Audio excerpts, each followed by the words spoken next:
Everyone dreams of freedom, but few can define it when asked. Some think it's quitting their job, buying an RV, and chasing sunsets across the country. But after 3 years on the road, today's guest learned that freedom isn't about where you live, it's about how you live. It's not location freedom, it's calendar freedom he's chasing. The ability to decide when you work, who you work with, and what you're actually working for with your time. In this episode, we talk about the beauty and the burnout of chasing freedom. The breakdowns, the business lessons, and the moment you realize your biggest asset isn't your income, it's your control. We dig into what happens when banks say no, how business owners can fund growth using their own systems, and why debt-free isn't the same as financially free. We close with something most people miss, the truth that freedom doesn't grow from running away, but from planting roots right. And stick around to the end because we don't just redefine freedom, we show you how to build it by design. Drew, welcome. Appreciate you coming here. I want to start off with your version of freedom, if you will. You just moved back to Omaha after a 3-year driving around the United States, did a vacation to Hawaii, kind of culminate the end of it. But how has your view of freedom, being on the open road for the last 3 years, changed over that time with a wife and family? It's a good first question. Yeah. I would say I would not have thought about geographical freedom as like a type of or style of freedom before that. Never considered it. You know, we weren't background, like I'd never towed anything. I'd never had a truck, never knew people were doing that lifestyle. So it's kind of like one of the cool things about our current, what would you call it? Culture, right? We can now work from anywhere. And so I think that's something that changes, like, geographic freedom. And then for me, while on the road, I would say another thing is that I realize it's like being able to control my time, and when I work is another form of freedom for me. And so I'm someone who I enjoy what I do. I enjoy working. I don't think I'm ever going to just like retire and do nothing. And so for me, then, so some people freedom might be, doing nothing and just having your whole day free. But mine is more like if I can control my schedule and I can work when I want to on something I enjoy and love, that's freedom to me. And so, I would design my days around like, hey, we're going to see, the Grand Canyon today. So we're going to do that all day. And then I might work later in the day, or maybe I take that day off and I work extra the next day. And so being able to have that control and that flexibility of my schedule, since I work for myself, is that would be freedom for me. I remember talking to you before, and you said you were working 30 hours. I remember what you said, Yeah. And then you would travel days, you might not work or whatever. You just it give you the autonomy to move your schedule around and be super flexible in that, and spend a lot of time with the family and traveling. So, where was your favorite place you went? Oh man, you gotta ask. Okay, well, if you're talking about favorite place to just hang out and like be there like a month or two with the family, Petoskey, Michigan. Actually, I don't know if I should say it on the podcast. I don't want people to know about it, but but Northwest Michigan's beautiful. I had never even been to Michigan, so I had no idea. We went in the summer. It's like 70s, and you're right on Lake Michigan. Lake Michigan. I mean, the water is just super clear. You can swim out a ways, still see down below your feet. And then beautiful things that we saw. For me, like Crater Lake in Oregon was just breathtaking and shocking. And then, this one is like probably on everybody's list, but Grand Canyon was another one that like I only accidentally saw it. The kids were going in with my wife to the visitor center, and we've been driving all day. And so our dog, she needs the bathroom. So I took her over there to use the bathroom, and I didn't realize I'd be seeing the Grand Canyon when I did it. And so she's over there doing her business, and I look up and I was like, oh my God, like freaking out. So that was amazing, and then I wouldn't say because of beauty that we loved Florida, but we loved we had a lot of friends that would visit there in the winter. And so that was always like a real special, fun place for our family. Is like there were tons of other families like us that would come down there for the winter. And I mean, you have campfires every week and do all sorts of fun together. So should you go south in the summer south in the summer and south in the winter? Yeah. Winter and south in the winter. And then we kind of, we had some RV issues along the way. So sometimes we had to be like in Indiana for some repairs because that's where they manufacture these things. And that's how we discovered Michigan, actually. And we're like, oh, Petoskey, Michigan. Who knew? It was beautiful. So that was definitely one of our favorites, and people there are friendly. The town, it's a small town, they take good care of it. Gulf Shores, Alabama, also very friendly. And so I feel the same way about Gulf Shores because I grew up going there. Okay, yeah. And it was, no one ever went there. Yeah. And now I talk to people in Omaha and they're like, oh, we're going to Gulf Shores. I was like, what the heck? Yeah. Like, this was like, best kept secret. Yeah, it was a Gulf Coast secret before, and now everybody's. Yeah. The funniest way that my wife determined with the kids how to judge a place and if it would be like the community would be friendly is, my kids love to read, so she'd always go get a pass at the library. And if the library treated us well, we usually found the city was also very friendly. So Gulf Shores had like the nicest people at the library, and that held true for like the whole city. That's cool. Petoskey was the same thing. And so that kind of became our thing. It was like, how do the people at the library treat us? Let's see if it matches the city. It almost always did. It was pretty interesting. So were you guys always on the go, or were you find a spot that you like, you stay there for a month or two? So there's some people like they love to just bop around and like just, and we have friends like that. They'll move like every week or something, maybe every couple weeks. We like to like enjoy the place. So we'd like to get a feel for it because when we initially started out, our goal was we're going to do this 6 to 12 months, find a new place to live. I was from Omaha my whole life. And my wife was always interested in living somewhere else. And so I came up with this idea, and then we started to travel, and we were like, 3 months in, and we're like, this is actually kind of fun. Like, let's just keep doing it. And so when we first started, we were like, yeah, let's go stay somewhere like 3 weeks, get a feel for the place because we might want to live here. Check out the library. Check out the library. Yeah, that's right. Gotta know if we like the library. And then we started to realize that actually and we heard some other people that had done this long term, and they were like, if you're going to do this for a while, you can't be moving all the time. It's exhausting. And someone told me, I don't know if this is true, by the way, but it's like one of the top 3 most stressful things is moving, like, living somewhere else. And so to be doing that all the time, I mean, you're literally packing up, setting up all the time is stressful and exhausting. How long does it take to pack up and set up? We got good at it, so we were quick, but I would still say like we would try to prep everything the night before. And it'd still take us a good hour and a half, 2 hours to get everything prepped. And then even in the morning, it'd still be like another half hour because it's like, well, we got to do breakfast. We got to do all these things. Dogs got to go to the bathroom, But we could set up in like 20 minutes. So setting up was quick. It's the tearing down that would take forever. Just putting everything back in its place to travel. Yeah. And then you're like, okay, do I want to get the grill out on this stop? Is it worth it? Or not? We're only here 4 days. And the one part that's tough is when you are in between where you want to be, like you got to go to Michigan, but you're maybe down in Tennessee. And there's these places in between that you're like, I don't really want to stop there, but I need to find a midway spot. And so, so then you'd be like, you'd get there like 3. Like, this is like some podunk town in Indiana. And it's like, we just have to hang out here because tomorrow we need to get the kids a break, so tomorrow we're going to travel and get the rest of the way. But so were you did you do like a KOA membership, or were you just finding spots wherever you went? Just finding. So there's some hacks people do. We didn't really do them. We kind of wanted to stay at places that, I don't know, like we enjoyed, and so I kind of call it the timeshare of camping. It's called 1,000 Trails. I'm not really a huge fan of it personally, but a lot of our friends would do it because you can, buy this membership and camp really cheap at all their campgrounds. But some of them are just, not great. You get what you pay for. So no, we just kind of like, we'd find, that's one of the things that gets exhausting is researching where you're going to stay and then finding a spot, especially if you're going south to Florida. And our first year there was a hurricane. And so like half, the lower half had like nothing available. And we'd only decided in September, like late September, we're going to do this. Like, and we took off. And so it was tough to find spots there. But yeah, we just kind of research online. There's some apps and stuff that help. But yeah.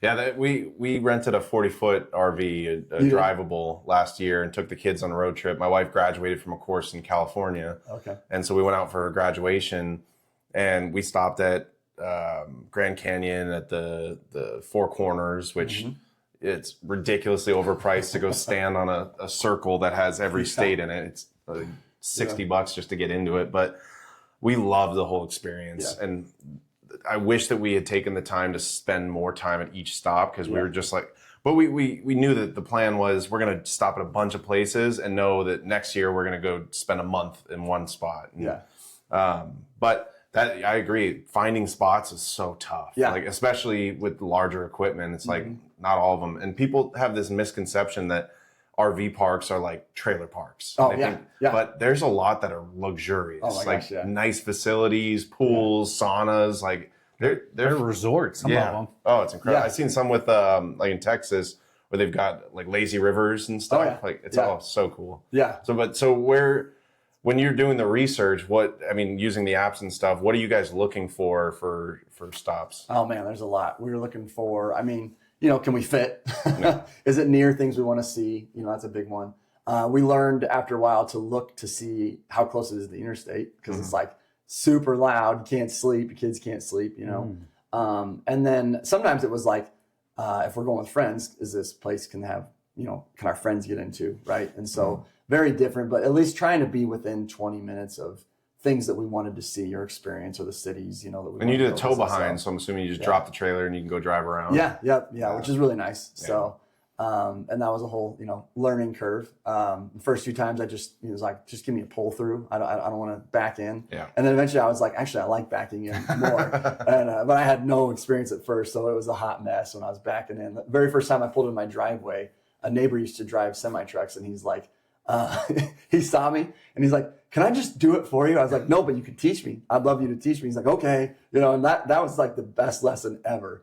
It took me a while, but it was kind of embarrassing because I'd never towed. So and he could tell. What kind of tricks did he give you? So he had one, I don't actually never used it, but it's like basically you kind of want to go opposite of which way you think you need to go. Like if you think you need to go right, you need to be going left, and something to do with a clock that I never really grasped it. It became a feel for me. I kind of started to understand like, okay, if I want the camper to go left, I got to go right, so forth. And then start chasing. Yeah. And the funny thing is like campgrounds want to they have people that want to spot you, but my wife and I got so good that I'd be like, I'd be like, Kate, I'm not going to listen to a word he says. I'm just going to listen to you, and if I could see it, I could nail it. But if I couldn't see it, I needed Kate. And they would be like, just misguiding you all the time. It's so funny. The best trick, and I used to do driver's training in the military, and then I have my CDL in a trucking company now. Yeah.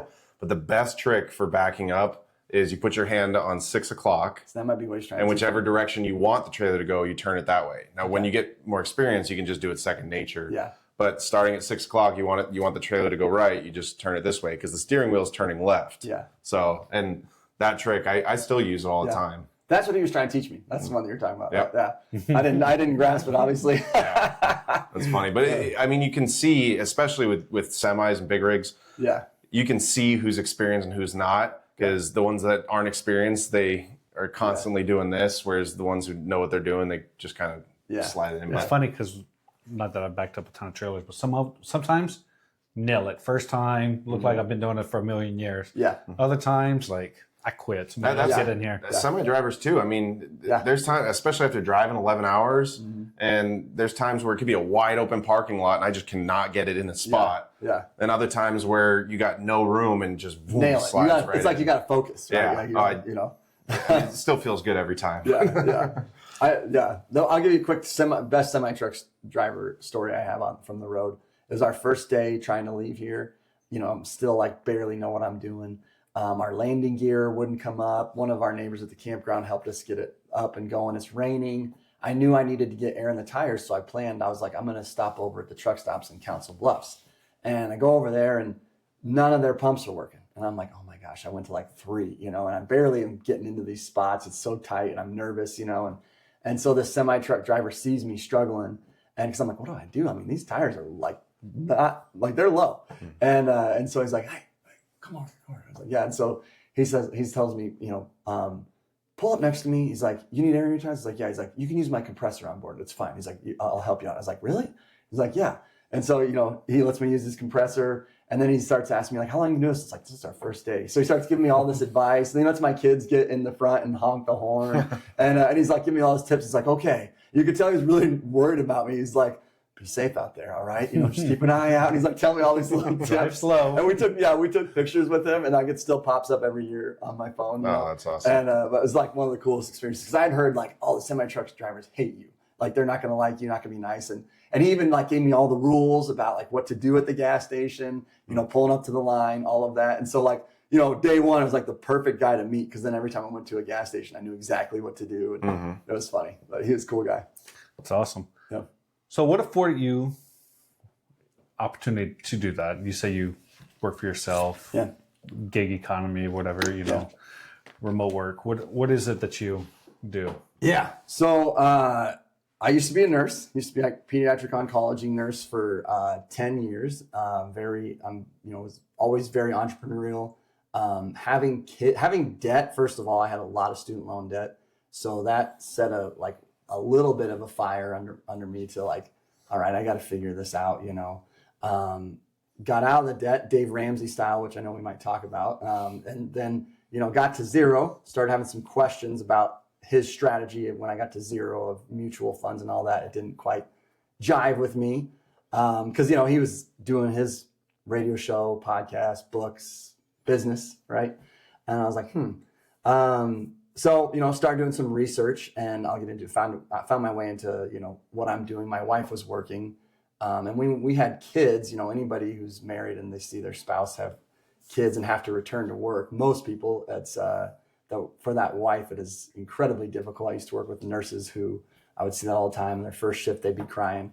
So for me, that became like a real motivation. Like I gotta figure this out, because I could tell like she loved what she was doing, but she loves our kids more, and she wanted to be with the kids, and she never put that pressure on me, but it was just like I gotta find a way. You could see it. I could see it, yeah, and and it broke her heart, and so and she even was going to start a business here in Omaha that was a co-working space for moms that could work remotely, returning to work. And this is before COVID, before like remote work became a whole thing. And so she had investors, and basically they were going to provide a benefit, like companies would provide a benefit for their employee and say, hey, we'll buy you a spot at this desk for 9-12 months. You can be near your baby, still see them, still feed them, still work, and transition back more smoothly. So obviously she's very, really passionate about that. But I also knew like she wants to be with our kids, So I started trying things, I did day trading for a while. And then how'd that work out? It actually went well when I was also working as a nurse and I had income. But I tried a couple times to not be a nurse or work maybe once in a while. And then I would do just day trading. And that pressure was like, oh my gosh, now I went from being like this hobby to I have to make money at this. And so I would lose my way on like the things that were working, staying to the fundamentals and the process, because I started thinking about outcomes instead of like sticking to the process, Well, that's actually part of the journey for me was like, I started listening to podcasts, and I heard this guy one day, and he's like, he would coach day traders. And he said, every successful day trader I know also has another source of revenue, source of income. And a lot of them is like real estate or businesses, which I'm sure you guys talk about. So I was like, all right, well, real estate, let me dive into that a little bit. Well, so many different options on real estate. It's tough to pick one. Randomly through some podcasts, this guy was doing mobile home note investing, and I thought it was like, that's pretty interesting. So I started doing mobile home note investing, and that went really well. But what I realized is I was buying myself like a 50-hour a week job. I was thinking passive income, I'm going to day trade. And here I am now working weekends, being threatened by a contractor with my son in the back seat, and I'm meeting him at a Hy-Vee parking lot on my daughter's birthday. I have to be the realtor. I have to be the contractor, or at least I got to be the project manager over the contractor. I've got to put out the signs. I eventually had people putting out signs. And so I noticed like nobody in this program has figured a way to scale this and also back out of it, And so I was looking for people, and it's like, no, everybody pretty much just worked in that. And so I just sold off my last note last year on this. So along the way, get back to your original question, I start reading this book called Becoming Your Own Banker by Nelson Nash. First time I heard of it, I was kind of like, sounds like a scam, the word become your own banker. But then I just was like, I'm a questioner by nature. So listen to the podcast anyway. And I was like, that's pretty interesting, So I read the book. I'd always helped nurses with their money because they knew I got out of debt very quickly. And so I did have kind of this thing of like, I really enjoyed that. I liked helping people, get out of debt or help them with their money. But I was like, I don't really want to be a financial advisor personally. So I'm reading this book, and I'm like over halfway, and I close it, and I turned to my wife and I was like, I want to do this with our money. But I also want to help other people do this. And so to answer your question, it is around cash value whole life policies. And I was a Dave guy, so I knew there was a stigma about whole life, but I didn't realize how much. And so let's just dive into that. Yeah. So, I mean, Dave's argument is it's a horrible investment. Yeah. My counter argument to that is it is not an investment. It is a low interest, higher interest savings account, if you will, that you can redeploy funds into or out of. Yeah. But when I hear Dave talk about it, he never looks at it from that lens. He always looks at it from an investment lens. But if I can get, we'll say 4% in this, and then I could take that out and reinvest in something that's 8%, I'm doing better than the stock market, potentially.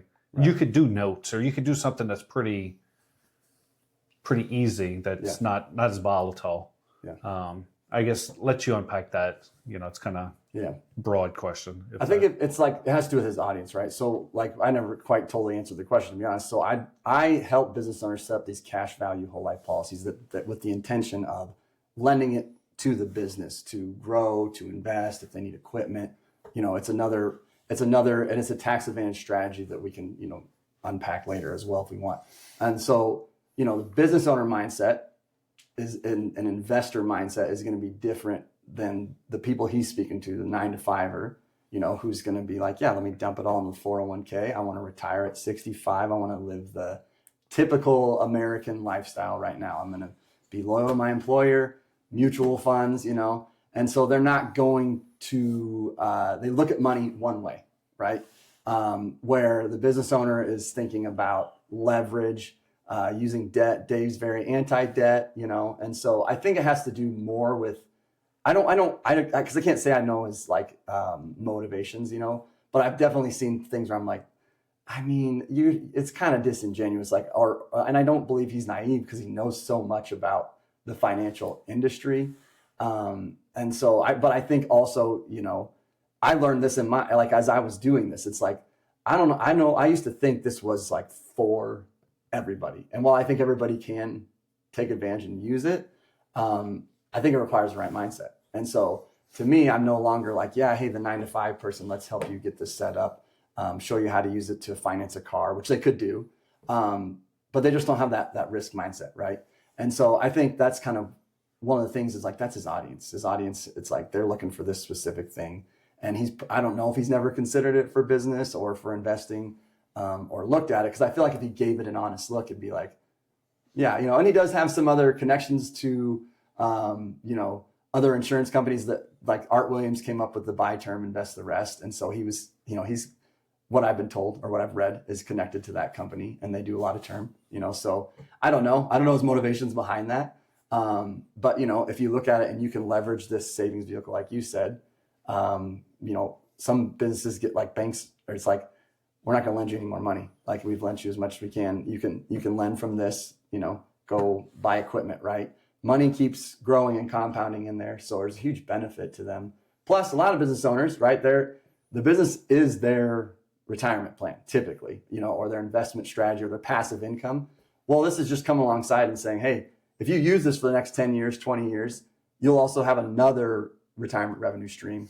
Plus you have capital that you could use for your business, right? So I can't say I know his motivations, but I feel like maybe it's just he's playing to a specific audience instead of the business owner, investor. I don't think that's who he speaks to. I think Dave Ramsey, I highly recommend to anyone who's financially irresponsible. Yeah. And he is very good at getting from negative to zero. Mm-hmm. But I don't see the long-term benefit of sticking on the plan past zero. Yeah. And I think that his brand is directed at those people that are financially irresponsible. Mm-hmm. And so if he was to say, all debt is bad, well, some debt is okay, then it's off brand. Right. And then he's not going to cater as well to those people that need to believe that debt is bad. Right. And so I think Dave Ramsey is well aware of some of the benefits. I mean, I'm sure that he does not have zero debt across his entire portfolio. Yeah. He says he does. Like I don't believe it. I just watched something and he said, he was talking about his campus where all his stuff is. He said it's $1 billion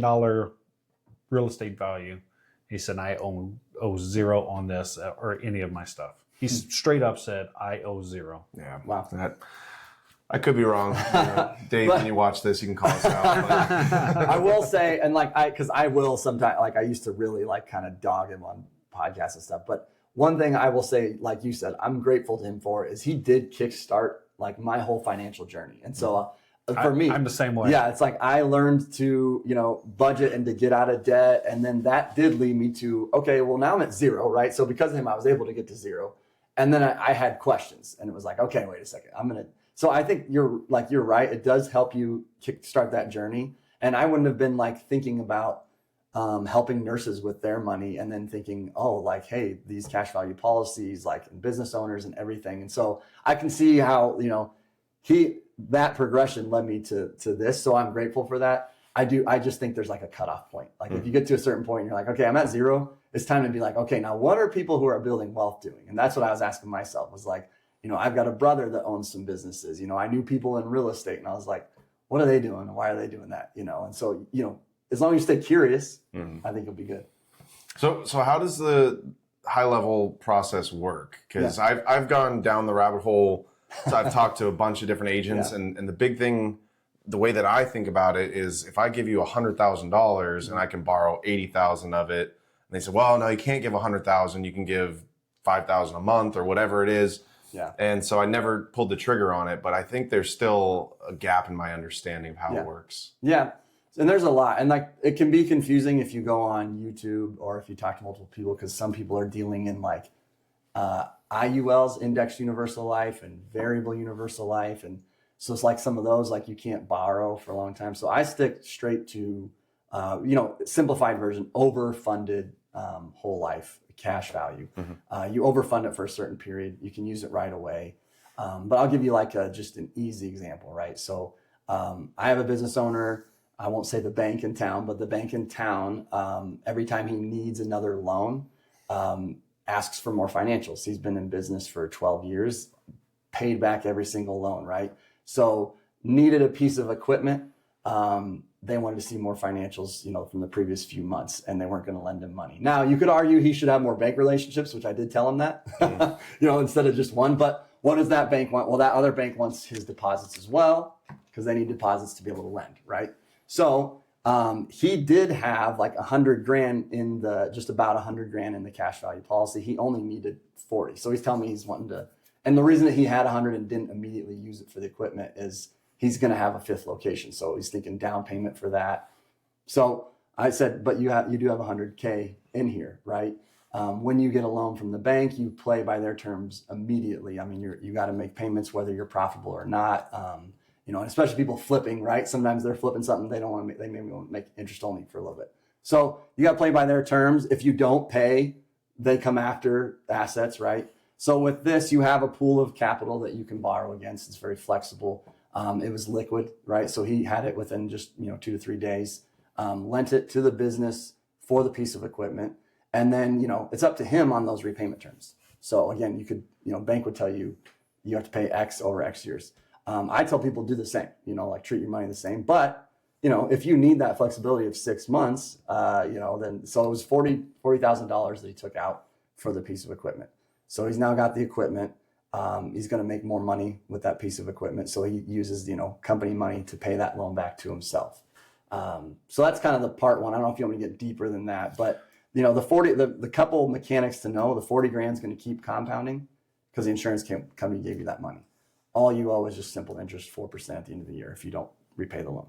But does that interest go to the insurance company or does it go back into the policy? Insurance company. So, okay. And that's where maybe you charge yourself 8%, right? And if it's an LLC, you can have tax deduction going back just like any regular loan. I'm not CPA, so consult your CPA. So the $100,000 is earning uninterrupted compound interest. Mm-hmm. And the 40,000 you're paying whatever 4% interest to the insurance company. Mm-hmm. And then you said if you were to pay yourself or the business would pay you 8%, mm-hmm. Does that 8% become your earned income or does that go back into the policy? It goes back into that policy, right? Okay. So, but the 4% simple will come out of there. Not to get too in the weeds on you, so every payment you make back on these policies goes to principal first. So it actually drops that down even further, right? Mm. They recalculate daily. Oh, wow. So it's, it's principal first at the end, but let's say just hypothetically, we took out $40,000 at the start of our policy year. next policy year comes back and we haven't made any payments to it. All the insurance company's going to say is, okay, premium next year's due plus this 4% simple that you didn't pay. Most business owners that every business owner that I've worked with can beat 4% simple on whatever they're doing. Typically, they're being strategic and buying equipment that's going to increase revenue, right? Or they're doing an investment that's also going to bring in cash flow. So that 4% simple is, they were going to do a bank loan anyways and make payments. So, and then the strategy comes in. It's like, okay, I coach people on, hey, I would start even a small payment back just so you get in the habit, like right away, treat it like a bank. Some people don't take my advice on that, and then up it as cash flow improves. Some people say, no, I'm responsible and that's not my job to tell them, and in 6 months, I'll start that payment back. And so, I have an office manager. We just make a note. Okay, 6 months from now, let's reach out and make sure see if they want to start. So, but you get that compounding interest. People take it, I think, lightly, but over time it really builds. And then you can shut it off at year 10, year 15, and you're still going to have a passive revenue stream coming in from this. And you had capital that was flexible for whatever, equipment, real estate, an investment. Nobody knows what they're going to use it for right away, right? But things change over time. So the overfunded part, that's the policy, the life insurance policy might cost $500 a month. And if you're putting $1,000 into then 500 is going to add up your cash value. Is that right? So what we're doing with the overfunding, like whole life is not a product that is, and this is why Dave says like it's not a great investment. If I just sat down across from you and I said, and I was a typical life insurance guy, first of all, I'd be like, Tanner, let's talk about like the value of your life and let's get you in the most death benefit possible.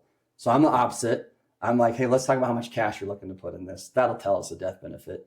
Some people care. Most people is like the death benefit's just like a bonus, right? I'm dead anyway. It doesn't matter. Yeah, right. Yeah. Now, I did hear a guy say once, do you think my wife wants all my real estate and all my businesses, or do you think she wants my like 10 million tax-free death benefit that just comes to her? And I was like, oh, that's a good point. Because this is going to be a lot more to deal with, But so let's say we sit down. So what we're going to do is design it for the most cash. But the traditional whole life setup is not much cash value early on.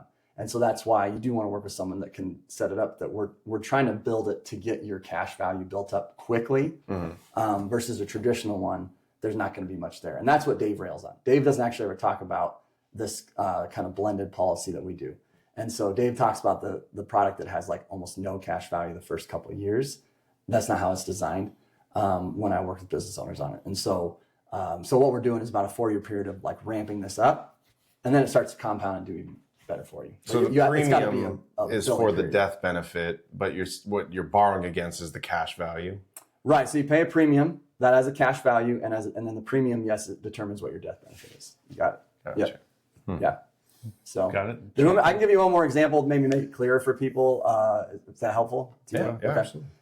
So like another client has like 500,000 of cash value in there. He's built this for a while, and so he already had mobile home parks. That's just kind of one of the side things he does. And so a manager of his mobile home park said, hey, would you be interested in buying? It's just a 4-unit mobile home park. But it cash flows, well, because the manager already runs his and knows. And so he's like, the guy, I don't know why, but he needs cash quick and he wants out of the deal. And so, the client was like, yeah, what does he want? So the negotiating came out. He wanted 180, or that wasn't his initial price. That's what they landed on. So he wants 180 cash. He wants it within a week. So this guy did a policy loan, which me and my team handle for him. It's, it was 3-day wire. He paid the wire fee. That guy, so he ends up, instead of going through a bank and doing it, which he could have, probably would have been fine, but it's going to slow it down. So he took the 180K from the policy to buy the park.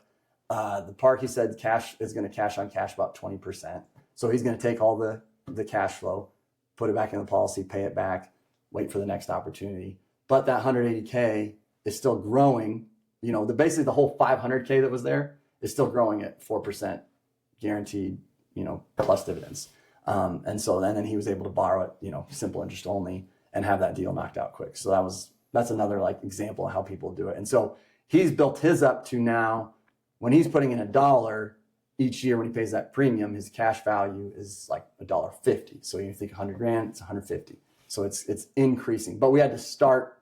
You don't start first in it. You got to build it up. So hopefully that helps explain that. Yeah. So, I mean, if someone's getting started with a policy and they're going to put, like, they're sitting on 50 grand, they're obviously not going to get 50 grand in cash value immediately. No. So where's that kind of threshold? Yeah. So that's going to be like an age health rating thing, which is like why I got to get like people go through the process and we get a percentage. So year one's the slowest. I always tell people you can get about 60 to 70% of what you put in year one. And that's like always the hardest pill for anybody to swallow. I joke, like, people would have been following me around the country to do this if it wasn't for year one.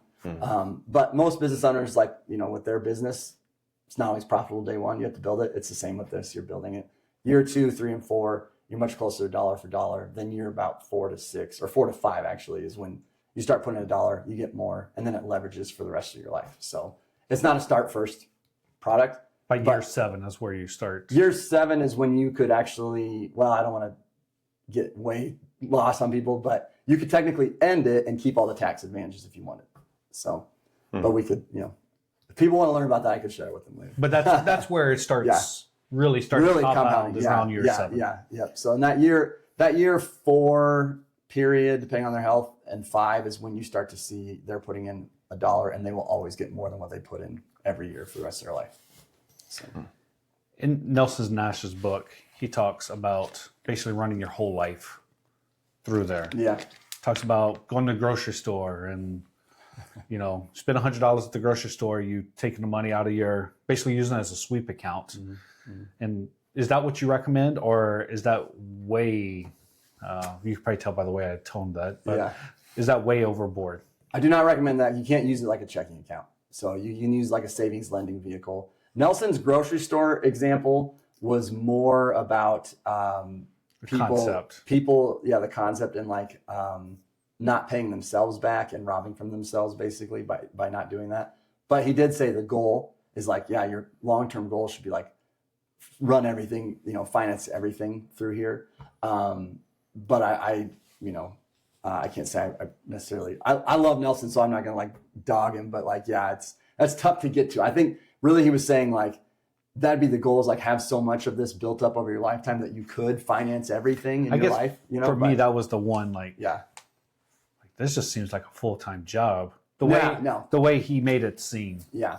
So on that, kind of talk about what you do that's different, because you alluded to your team, you alluded to helping people out, you know, following up in 6 months. Hey, are you paying this? Yeah. That's not typical of what you see or hear of a life insurance salesman. Yeah. So, yeah. Sorry, I'm trying to be nice with this. I'm not offended. So we talked about this earlier. I would say I'm much different from that. So I appreciate the opportunity to speak to it. So most life insurance guys, they're going to set you up with a policy, and you're not going to really hear from them again unless you have like a death or something, unfortunately, and they're trying to get a hold of somebody to pay it out. So I take a very educational approach. I try to teach people the concept, try to help them understand this so they have a good understanding when they get into it. But that's also what I'm here for, is like once they get set up, I tell people it's like that's really when our relationship starts, is like because I'm planning to be there, long term. I told you guys I love what I'm doing. I can control my schedule, and so if they have coaching or questions, number one, I always just tell me, you have my number, you can call me. You don't have to be so formal in schedule, but if you want to schedule and sit down and do something, I can draw it out. And then a lot of times, because I'm working with business owners, they're busy, so I'll just say, I'll call them and say, give me the info I need here, okay? And then I'll make a video and send it to them. Here's a video on exactly. I had a guy the other day saying, I want to buy a truck. How would you structure this? Because he's going to do the whole tax write-off with his truck, right? And so he's like, how would you set this up if you were me? And so I just went over like, here's exactly where I'd do it, and all those details. And then I do annual, biannual. Some people don't want biannual, so I do annual reviews with people. We provide a white glove service for everybody, because like the last thing a business owner wants is like, I need 50 grand. Let me call up the insurance company, sit on hold. I mean, it's the same reason you don't want to do that with a bank, right? Mm-hmm. And so we make it very simple on people. It's like they can text, email. I also have a secret page on my website that they can use to put a service request in. And so we handle it all same day. It's just a white glove service to any clients. And so I obviously get paid from the insurance company if I earn their business, but my clients don't, pay me. And so I feel very aligned with them, because if they have success with this, well, people do multiple policies, they refer their friends, and so that's my whole business model, is like educate and then service them really well and just be there for them. So on the multiple policy aspect, is it better for me to have multiple policies, or have one on me, have one on my wife, have one on my kids, or does it matter? That's going to depend on like your family and your goals, and like, is your wife working, right? Or, even if she's not, it's like my wife stays at home, right? So I would still say she has a huge benefit to our family if she passes away, and so it's one of those kind of things where it's individualized, a lot of times I'm dealing with guys running a business, so we start on them. If they're unhealthy or a much higher age, like beyond 60, then, and maybe their wife's younger, we might look at their wife. If they have a key employee, or a business partner, we might look at the business partner. And so that's another, like, I didn't get into a layered strategy, but like, I also help businesses retain their key or top talent with these policies, because you can insure that person. You can have a bonus that doesn't pay out for 10 years, but that person's like, I get 150 grand at the end of 10 years. I'm going to stick it out with this company. You also split the death benefit with the spouse and with the employee. So again, if something happens to them, you're covered. And then it becomes a nice retirement thing for them, where after 10 years, you can say, here's a policy as retirement. So I got off track, but back to your original question, it's very personalized. So a lot of times it starts with the business owner, and we insure them. But I have a lot now where they're like, I got this key employee and they're 35, let's go set them up. And Walmart, just kind of funny side story, used to insure, like, do these because it's called COLI, corporate owned life insurance. And they used to do policies like on tons of employees, and government kind of came in and said, okay, you can't insure everybody. Like, the door greeter, you can't insure the door greeter, right? Like, so it had to be someone that's like key, and banks do the same. It's called BOLI, bank owned life insurance, and they use it for executives and high ups. I've heard that before, that the reason why, and we were just talking about this last episode, why there's vice presidents everywhere and everyone seems to be a vice president is for that reason. It's because you can only insure your executives. So if you have more executives. And so what these companies were doing was putting whole life policies on all their executives and then borrowing against it for operations. Yes. Yeah. Because you have to have an insurable interest on them at the time they insure them. But after that, let's say they leave the company, they get fired, you still own the policy on them. And so, banks maximize these, corporations maximize them, and then, wealthy families. And so. Does it work for small business too, or do you think it? Yeah. So that's what I'm trying to do, right? Is like take that these people have been using that feels a little bit hidden, and try to help small businesses be like, hey, this works on your level too. That's what people rail against the rich and be like, oh, the rich this, the rich that. And I'm like, why don't you do what the rich does? Yeah. Like, if it works for them, why don't you take their playbook and be like, hey, this dude's making millions of dollars a year. Yeah. Maybe I don't need millions of dollars, but maybe I can use a couple 100,000. I'll just use it as a smaller scale. And so I wish more people would. That's kind of like what I say when you get the haters in the comments on LinkedIn, and I'm like, that's fine. But literally every bank you've heard of, every corporation you've heard of, and every wealthy family you've heard of is doing this. There might be something there, to research a little bit and find out, and if not, at least you learned something. But to just say, I hate it because, someone told me it's no good or whatever, it's a silly argument. So that's what I've been, talking to people about. Is like, I'm trying to take this thing that like people have known is there for hundreds of years. Politicians use them, right? And anytime they change the rules, they make them better, so it's like people are using them. And it's not an investment, like that's why you have the business, you have the investments that you do. It just comes alongside of it. So some people call it, the and asset because it goes alongside of it. But yeah. Or do you use Emeritus? Is that the main one you use, or do you? That's what I can partner with anybody. Okay. So yeah. They've been around, to your point, they've been around for years. Like Mass Mutual, been around for 150 years or 200 years. I don't know how long it's been, but like these insurance companies aren't going anywhere. So it's fairly, I said it's not an investment, but I'll say air quotes, safe investment. Like, kind of, I guess, talk to that aspect of it and how the money is used and how you make money off from it. Yeah. So I'll kind of sidetrack, not really sidetrack, but banks, right? So like a lot of people are becoming more knowledgeable about how banks work, but we'll assume not everybody does. So the FDIC has 1% of all deposits on hand that they insure. That's all they have in there. So 99% of the money that they're supposed to have insured, they don't have, right? So there's a run on the bank, we're not getting it. Right. So they can do fractional reserve banking. You put a deposit in, they can lend that out 7 to 10 times and just, create money. We won't, you have Thomas Sowell. I won't, So,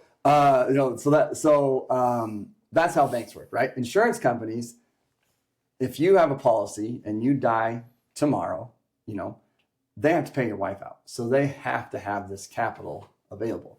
So a couple of the insurance companies I work with, I'll give you one of them in particular, without saying specifically who they are, but they have, if everybody died, they could pay out all the death benefits, so everybody just dies tomorrow, and they have 11.2% left in reserve, right? So they have extra on hand.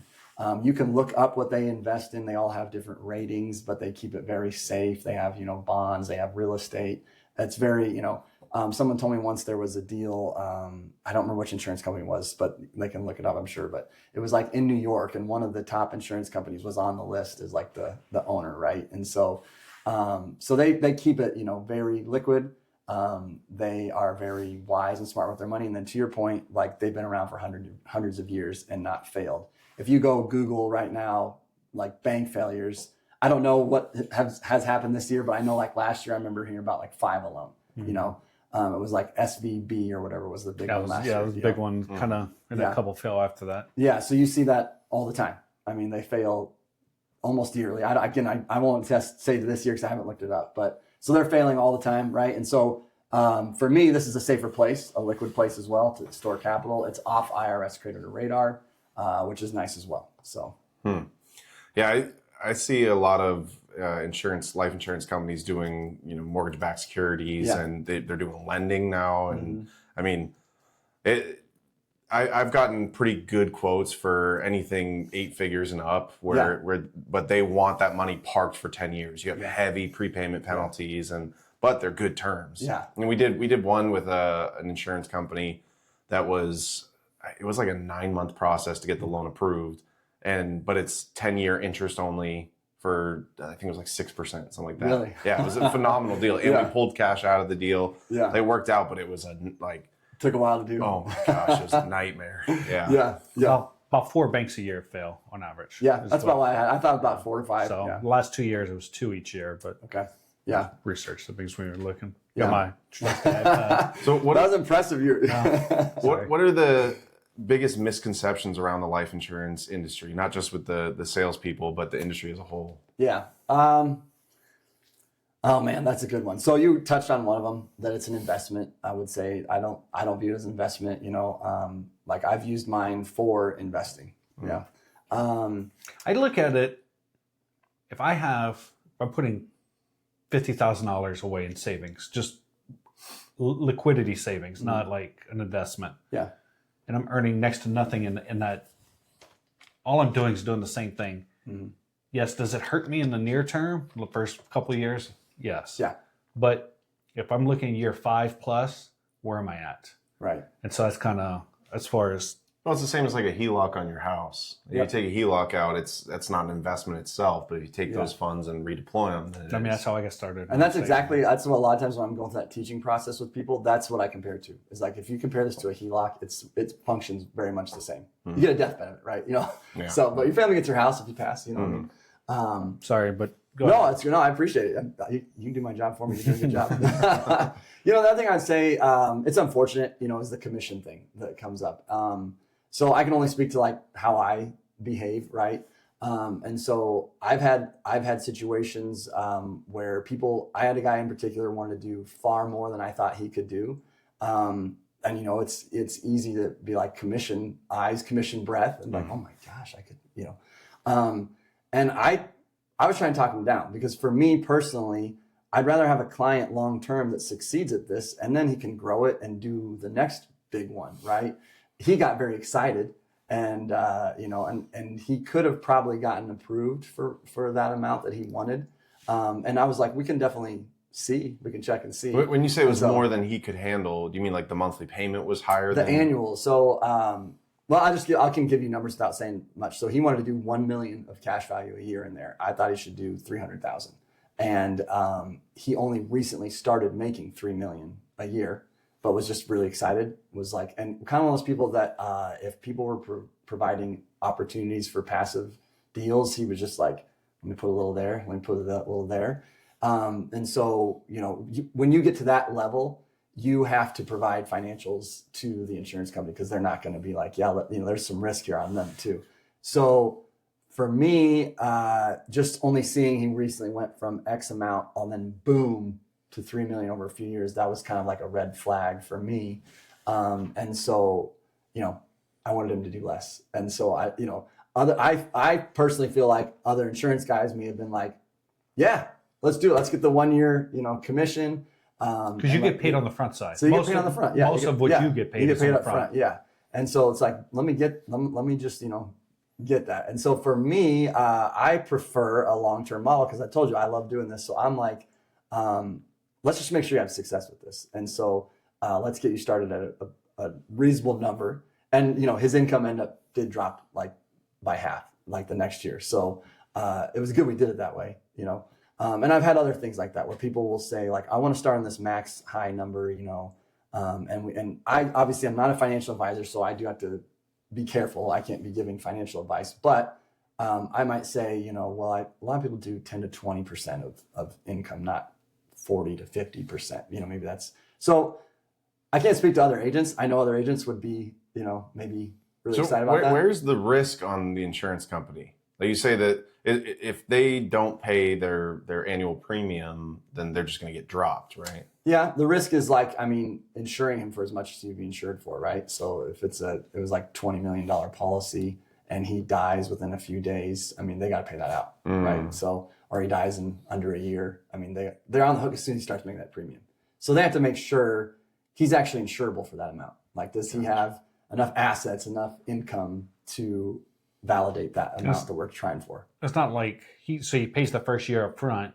It's not like a year one and 1 day that if he doesn't pay it, he's dropped. Yeah. So it's got basically a 2-year hook. Yeah. And on whole life, that's not their biggest moneymaker. They from my reading and understanding and talking with people in insurance companies, they make money on that about like year 18. It's a long-term play for them.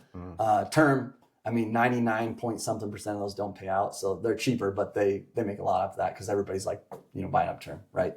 IULs. Because they outlive the policy. Right? Yeah. IULs, VULs, those are also like big money makers, but the whole life is the steady guy. It will make money for them. But so he pays a premium. They are already on the hook for X amount until they and they have to put that money to work. And so, that's the risk.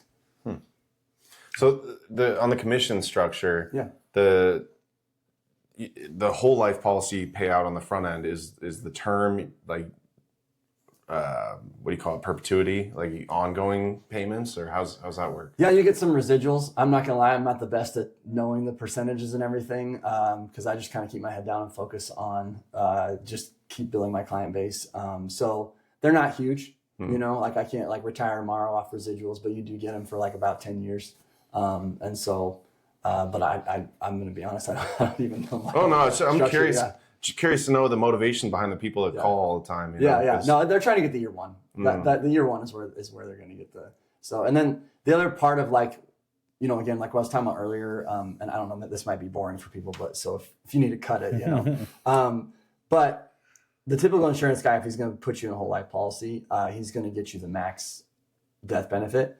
And so like by design, if I'm designing it for more cash, I'm actually lowering my commission on that. But again, I have different goals from that guy, right? So like he might just want to get you in one policy, maybe he wants to get your kid a term when they graduate, whatever, My goal is to help business owners succeed with this. They do more policies. And so by design, when you're designing for cash, you're decreasing the amount of whole life that person would have, because you're trying to get the smallest amount of insurance and the most cash value. So and you're also talking to higher net worth people doing higher policies. So you don't have to sell as many as someone that's selling a term policy to a college kid. Yeah, exactly. Yeah. So, and I'm not doing annuities and IULs and VULs and trying to get, I'm just sticking to that. And see, I don't mind the lower death benefit, because like when I was in the military, we had the 400,000 that it was like $6 a month or something like that. And I got an additional policy for $1 million. And looking at my net worth statement, I'm like, I'm worth so much more dead than I am alive. Yeah. But as I grow my business, I'm like, you know, my wife has a vested interest in keeping me alive, you know. So my buddy that has quite a few of these policies now, he was my original mentor in the industry. He says he has so much death benefit that his wife's going to have to pretend to look sad at his funeral. That's good. That's messed up. I know it is. Yeah. So you talked about control and owning your own capital, being your own bank, if you will, instead of handing it to banks, Wall Street, other people. We kind of talked about this a little bit, but why do you think so many people stay stuck in the traditional, what they know? They just got those blinders on, and they don't venture out into something like this, or at least look at it. They don't read Nelson's book or talk to somebody like you. Yeah, I think not everybody has that questioning nature. Like, I mean, you know, for you guys, like, what led you to start doing real estate, start doing the trucking company, right? Like, because you guys could be doing 9 to 5s, but I'll answer it, but I'm just curious for you guys, what is it that led you that way? Glutton for punishment. Yeah. Like, sometimes I think that a 9 to 5 would pay better, but I mean, we could go down a whole rabbit hole, but I don't think that working is two things. I don't think it's biblical, and I don't think that working in our modern construct, and it's only been around for about 150 years since the Industrial Revolution. So that's kind of my throw a hand grenade and walk away. I kind of say, can we dive more on the biblical thing? Because I'm curious. Like, but well, so if you read the Bible, there's only 2 jobs in the Bible. There's soldiers, and then there's like the government or slaves, you know, like the government workers type thing. You know, Matthew was a tax collector, soldiers, but everybody else owned a business. They were fishermen, they were carpenters, they were tent makers, they were farmers, ranchers. Like, they own their own thing. Yeah. So our modern concept of what work is, in my view, unbiblical. That's interesting. Yeah. I've never heard anybody have that take. That's interesting. Yeah. So hot take there. Yeah. Well, there was a first job though. It was naming all the animals. Yeah. That was a chore, not a job. Well, but to answer your question, I do think my theory, I mean, it's just theory, is like school doesn't teach about money, right? We're kind of taught to focus on getting good grades, graduate. You don't really, there's not a lot of like asking questions about, you know, I mean, this is what you say the answer is, but maybe there's a different answer, or maybe I can arrive at it a different way. And so I think it's like, it's kind of, you grow up just like, hey, this is what you do. This is what everybody does around me. And you just kind of follow that path. And so when something different comes along, it's just easier to do what everybody else is doing, to stay in that herd instead of, you know, stop being a sheep, you know? And so one of my mentors as well is like, nothing good happens in the herd, you know, sheep get slaughtered. And so, but I think that's kind of, you know, that's a little bit of American mindset. And I mean, I'm guilty of falling into that in certain ways, in different paths as well. But so I just think it's like, we're not really raised in a culture that is ask questions, you know, I mean, you're telling me that's true. Why? Can I ask a couple questions about that? Right. You know, it's like, no, we just accept that. Well, the teacher said that, it was in the book. That's true. You know? And so that's kind of my theory is, and to be honest, it's one of the reasons I pivoted my business. I used to think this was for everybody. And I started being like, business owners get this really quick, and it serves them really well, and they can use it for retirement, and they can use it for key employees. Why am I, you know, banging my head against the wall, trying to teach someone who's just going to follow the same path? You know, maybe they'll free themselves someday, but that's harder person to work with. You know, you got to spend a lot of time educating versus someone who's already had that epiphany themselves of like, yeah, I want to work for myself, and that's going to be the way I'm going to build wealth, you know. So is there a threshold where this doesn't make sense? Like for a small business owner, if they're I'm assuming you can't just say I've made 50 grand this month. Can I put the whole 50 grand into a whole life to get it going? Yeah. It has to be, keeping up with the annual premiums. But if you're doing a $10,000 policy, it's not worth, the juice isn't worth it. Yeah. So 10,000 is like the minimum I tell people. You could go, I'm not, and I don't mean to be just like, you could go down to 5. I just tell people like 10's probably where you can get some bang for your buck. Like I have a landscaping guy, he doesn't have a huge landscaping business yet. And he did 10 this year, so he's going to use it to buy a mower. That's going to be like his first thing. And then he's hoping to grow the landscape. Where he can borrow $6,000 against it. So he'll buy $6,000, buy a mower. He hasn't done that. That's what his plan was when he started it. And so, so that's like, again, size of business is going to matter in that discussion too. So if he's $10,000 and running a trucking company, I feel like that might be tough to find a use for $10,000, right? And so a new tire. Yeah, exactly. Right. Seriously. Right. So the size of the business will matter in that discussion. But for him, he's like, I want to build this. And he's he's not like just mowing lawns. He's got a unique like backyard landscape business model. So he's like, he has a business partner. He's like, I want to prove the concept to him first, so then we can like in the next few years do a bigger one. So it is possible to adjust it. It's not once it's $10,000, it's $10,000 a year. We do another policy. Oh, okay. Yeah. So there are set numbers. There's actually a floor and a ceiling. It's not as rigid as some people think. There's a floor and a ceiling of each policy, and there's a range. The first year is the most important. You want to fully fund it because then that allows you flexibility beyond it. But again, size of business. So yeah, like if it's a big business and they're like, I'm going to do $10,000, I'd be like, that's probably not worth your time. But for him, if he can buy a mower this year and make more money, sure, that works for him. Interesting. So it's very, I would say it's very each person's situation. We've been talking, so say you can only pull, we'll use your $10,000. Mm-hmm. Say you can only pull 70% out first year. So he pulls 60% out, buys a $6,000 mower. Mm-hmm. I would think, I'm just trying to do quick math in my head. Yeah. But even in that situation, he would be benefiting year one because he could save on interest. Mm-hmm. He's reinvesting the money into the business. And he's compounding off from the whole $10,000, mm-hmm. correct? Mm-hmm. So he's compounding off from the $10,000. He's compounding on the cash value, which is like about. So he'd only be 70. Sorry, I don't want to mislead. Yeah. Okay. Yeah. So I'm just. But yeah. Kind of thinking out loud and trying to do the math in my head as we're speaking, but. So it might not be as beneficial because it's only 70%, or I'm just making up numbers, but. And he also has no death benefit, and he's his wife's staying home with the kids, so he does have some coverage for that if something were to happen. And then for him, what I know of his business, I'm still beginning to work with him, but he does already have some bank loans, so he was kind of like, I don't, they may lend me that, I don't know, but I'd rather just be the source of financing for this moving forward. And start to build that capital. So that's we just got a bank loan a couple of weeks ago, maybe a month ago, for a new truck. Now we just had another one, transmission crapped out, so we're looking at another truck right now. So, you know, just stuff like that. And so the bank could be pulling money, or not the bank, the business could be pulling money from me personally and then paying me back instead of paying the bank 7% or whatever we're paying them. Right.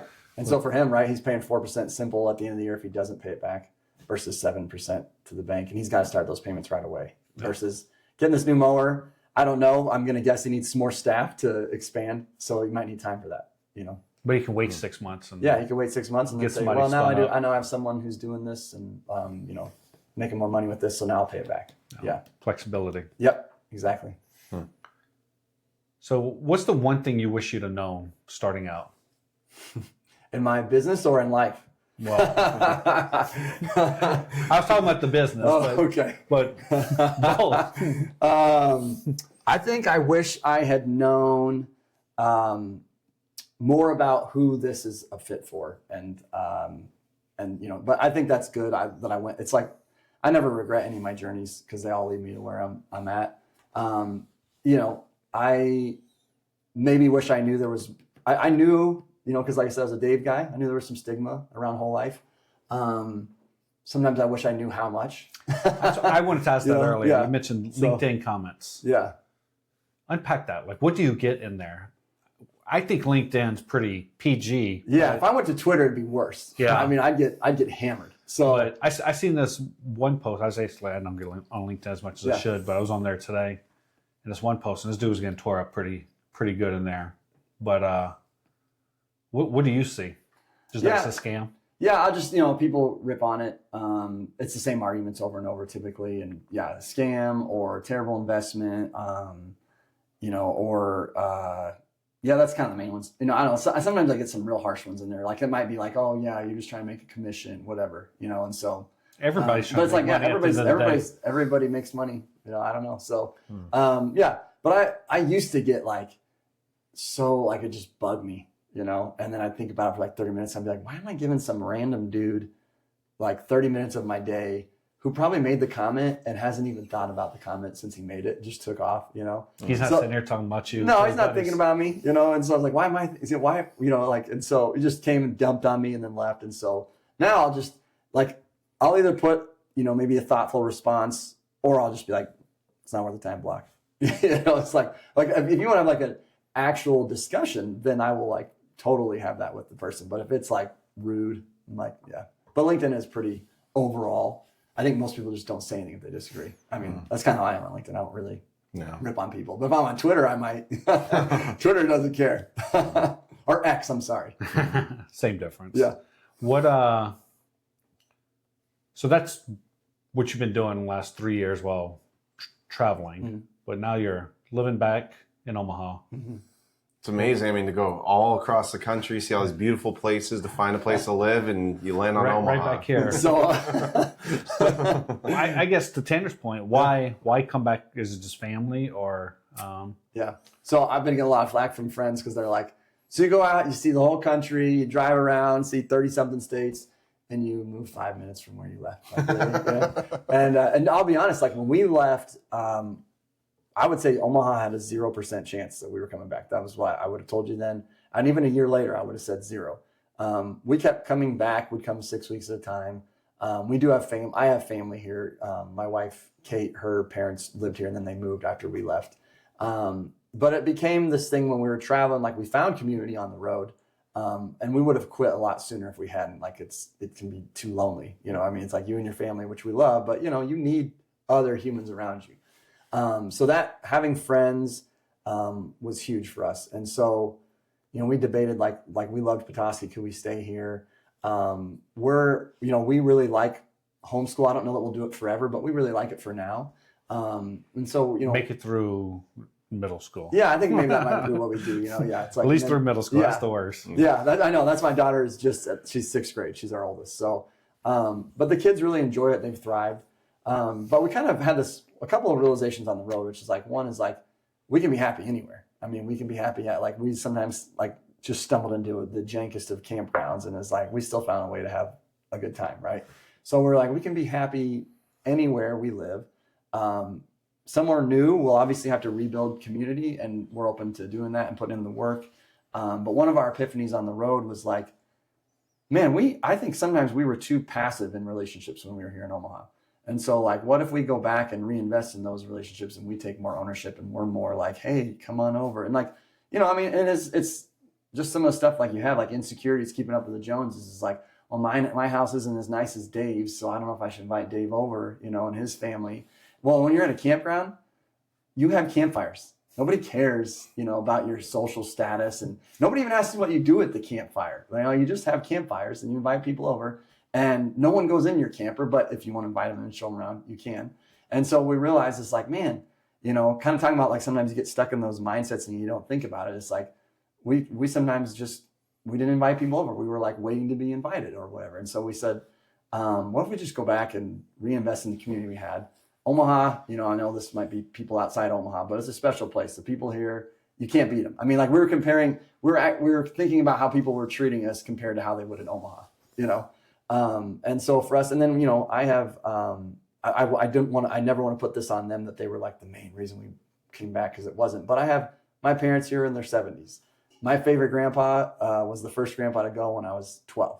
And so my kids, one of the things we already knew that they have a special relationship with my parents, but we saw how special when we come back and visit and how much they really love them and they love their cousins. And so I said to Kate, I was like, you and me can live anywhere in about 10 years that we want, or maybe 12 years, whatever.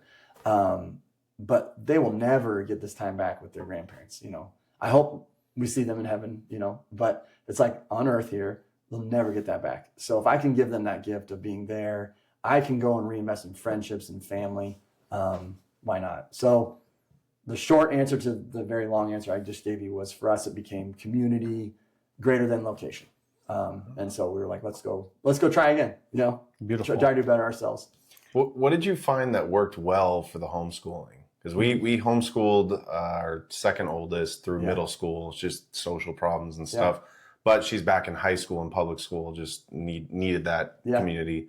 And we tried, every kind of online program, which is hard to find one that really worked. Yeah. So if you ask my wife that question, because she has really taken the ownership on that. And did she start like a community or something like that? She also did a podcast while we're on the road, and a community of other RV women. So like they were in these, there's a Marco Polo app, and they'd be in these little pods and get to know each other. And then some of them would end up traveling together. And so she actually just sold that. But she's tried and experimented a lot of things, and it's kind of been like that. Like it's like trying to figure out what fits, I think we did Khan Academy. Yep. We've done Khan, we've tried, Beast Academy for math, and it's been a mix and match. Now she's found her way to something called Gather Around, and they really like that. But they're each different too, which is one of the things that I kind of like about it, is like in school, it's like you're all just getting the same education, even though you might learn differently. Mm-hmm. And my son definitely learns differently from my daughter. But what I love is like they have so much time to pursue interests and things they're passionate about. And so like my little guy, he's 8, and I think he started piano in January, and he was playing some Pirates of the Caribbean song yesterday, because he's doing a class online that he just follows. My daughter loves to debate, and we found a great outlet for her. She was like, "Oh, I'd like to try debate class." I was like, "Yes, debate them, not me." And so she's doing debate class. I think actually this afternoon is when she has her debate classes. And so it's been cool to see like they have things they want to pursue and try, and they get to try it. But I don't know if we'll do it forever, but we like it for now. Very nice. Yeah. So you talk about community education, mentorship. Now you're starting a local meetup for business owners. Yeah. Unpack that. Is that just part of all the same thing that you've kind of preached today? Yeah, it's, I thought about it, and it's like maybe a little bit selfish, right? Like sometimes business ownership, entrepreneurship can be lonely. And so I was thinking like, most networking groups you see are, hey, I want you to refer me business. And that's fine. I'm not saying, but I'd like it to be more like, hey, how do we just support each other so it's not lonely? Maybe you're going through something similar to me with marketing. I don't know, or maybe you're going through something similar with Tanner. And so that's kind of what it grew out of. Was like, I was just like, I'd like to know more business owners in Omaha to support each other and get to know each other. And so I've been doing, since I've been back, a lot of one-on-one coffees, just getting to know people. I have kind of had some analysis paralysis, thinking about how I want that to look. Do I want to have people come in and speak? Where are we going to have it? But yeah, that's kind of the goal, was like, I'd like to have a community of business owners that could just kind of like let their hair down a little bit. And I'd like to be like, hey, let's go over like what we're grateful for, and also any problems, that we can help each other with. So yeah, what's going well and what we need help with. It's hard sometimes to remember what's going well, because guys want to fix problems, so we focus on the problems, right? So yeah. Well, what do you have, I guess, kind of leave us on or whatever? Like, how do people get a hold of you if they're interested in this? Yeah. I know you mentioned your website, your hidden links. Yeah, no, that's for clients. No, upsidedownwealth.com. How'd you come up with that? It was very LinkedIn profile so upside down? Very random. I was bored one day on LinkedIn. Maybe I should have been doing some outreach instead of doing this, but I flipped my photo upside down just to kind of be different and funny. And when I did it, it just kind of like hit me. I was like, oh, I'm like upside down from the traditional financial world. And what I teach is totally upside down about whole life insurance and all of that. And so it just kind of stuck. And then I went out on my own and was like, yeah, I'll run with it. So that's how I came up with it. Just kind of random accident. So anyhow, back to your website. UpsideDownWealth.com. If they want to book a call, there's a button. If they want to check out my newsletter that has case studies, there's a button there too. So I do 20-minute calls just to kind of get to know people. If they want to learn more, I offer to share and learn more. And if they don't, then we move on. Awesome. Tanner, you always got 18 questions. No, I mean, I'm still doing the math of... But it is a tough concept to wrap your head around. I've been trying for years. So then this. If you stick with the HELOC, that's the easiest way. Mm-hmm. Think about a HELOC, and it's pretty simple from there. Perfect. Awesome. Yeah, no, I appreciate your time. Yeah, thank you for asking me on, guys. I appreciate it. Yeah. No.